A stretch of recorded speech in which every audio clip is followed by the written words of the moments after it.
Quand une proposition est faite, si tout le monde est d'accord, consensus, elle est adoptée. Sinon, chaque objecteur est invité à expliquer en quoi cette proposition ne respecte pas ses besoins, ses intérêts ou ceux du groupe. Il s'ensuit que cette proposition doit être modifiée grâce à l'effort créatif de tous, afin de lever chacune des objections exprimées, et ainsi obtenir le consentement de tous. Le consensus s'obtient quand tout le monde dit « oui », le consentement quand plus personne ne dit « non ».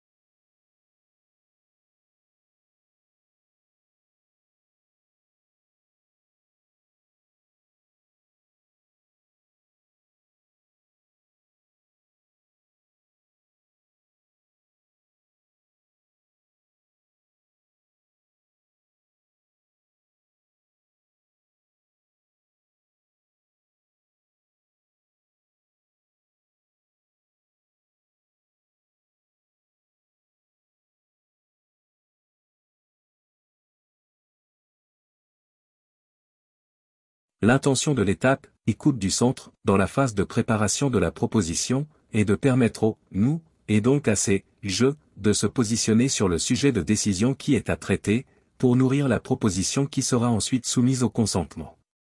Écouter le centre, c'est écouter ce qui émerge de l'intelligence collective, quelque chose du « 1 + 1 = 3 ». Ce n'est pas la somme des points de vue, ni l'intersection de ces points de vue, c'est l'étincelle qui jaillit de la confrontation de ces points de vue et qui ouvre une troisième voie.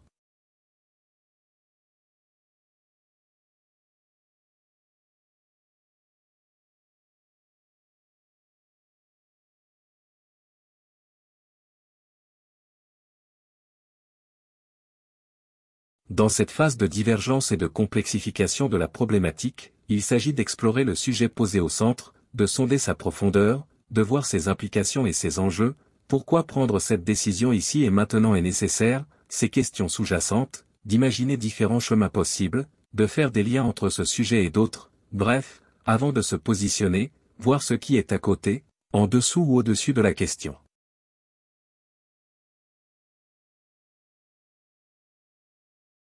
Une fois le problème appréhendé dans sa globalité, et lorsque différentes options ont été étudiées, il est temps d'enclencher la phase de convergence.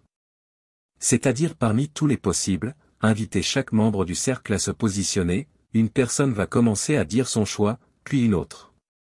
L'expression de ces choix amènera sans doute un positionnement en polarité inverse, puis un autre, pour avoir une vision à 360 degrés des positions de chacun qui petit à petit, dessine la position du nous.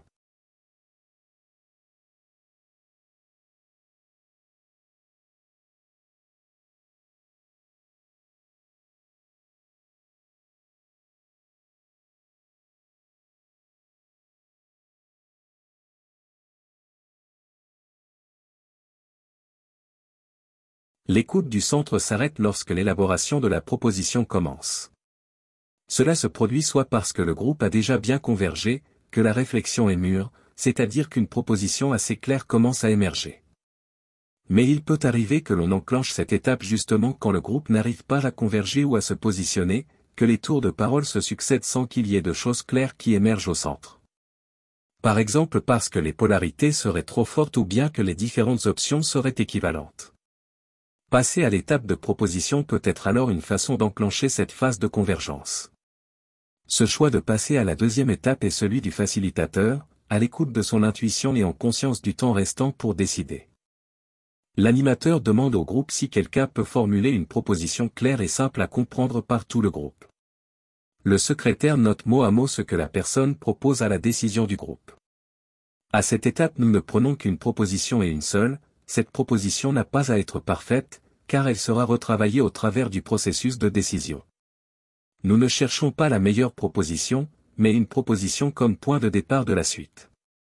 Si cette proposition ne convient pas, elle sera soit retravaillée ensemble, soit annulée et on refera alors un appel à une nouvelle proposition.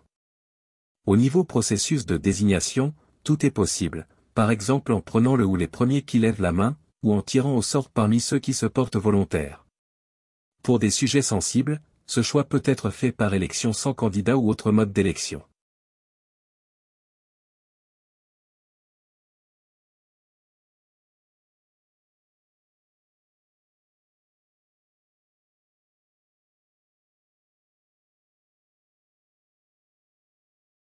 Une bonne proposition est à l'écoute du centre.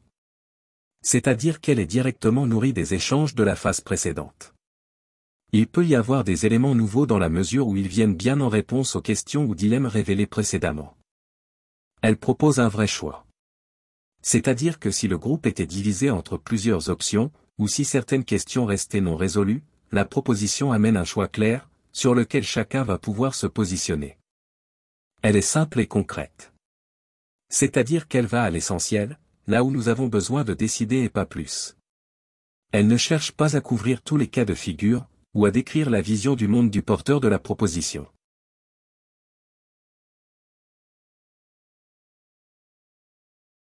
Lors de la phase de clarification, chacun pose des questions en vue de comprendre la proposition dans son ensemble, pas de pourquoi. C'est le porteur qui répond et clarifie les éléments de la proposition.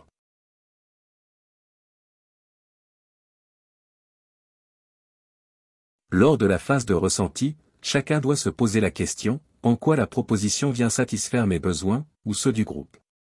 Chacun s'exprime alors sur ce que la proposition lui évoque.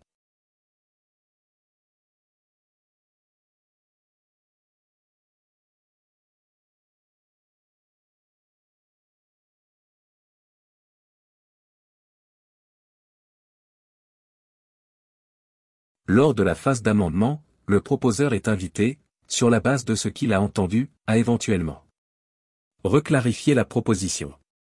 Amender la proposition, proposer des modifications, ajouts, retrait. Retirer la proposition, s'il s'avère qu'elle n'est pas pertinente. À ce moment-là, le processus reprend avec une nouvelle proposition.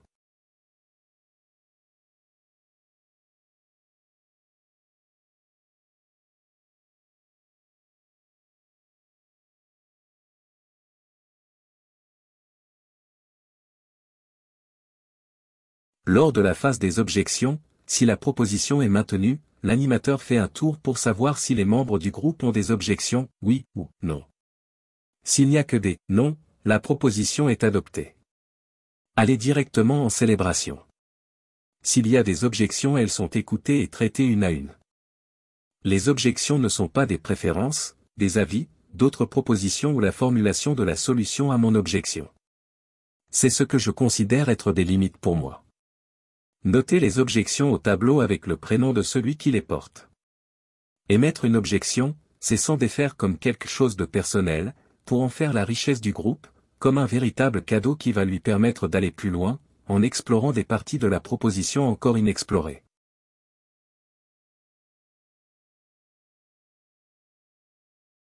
D'abord, identifiez si l'objection annule la proposition.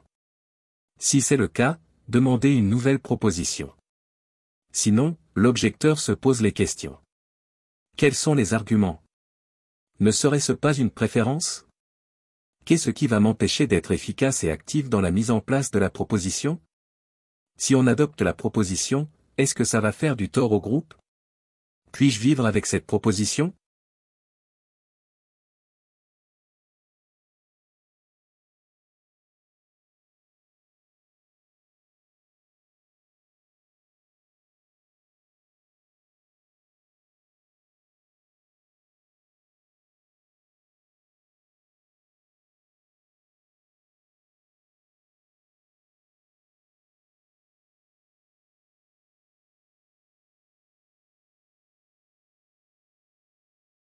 Dans la phase de bonification, l'animateur traite les objections une par une, elles deviennent celles du groupe.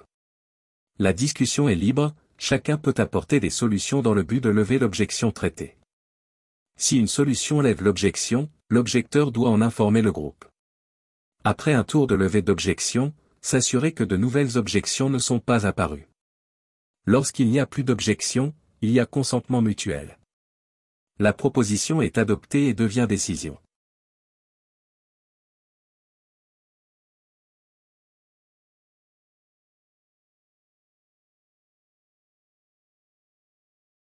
pour marquer le fait que la décision a été prise en consentement mutuel. Se féliciter pour cette étape franchie en groupe. Au groupe de définir la manière dont il va célébrer cela, applaudissements, repas, fêtes.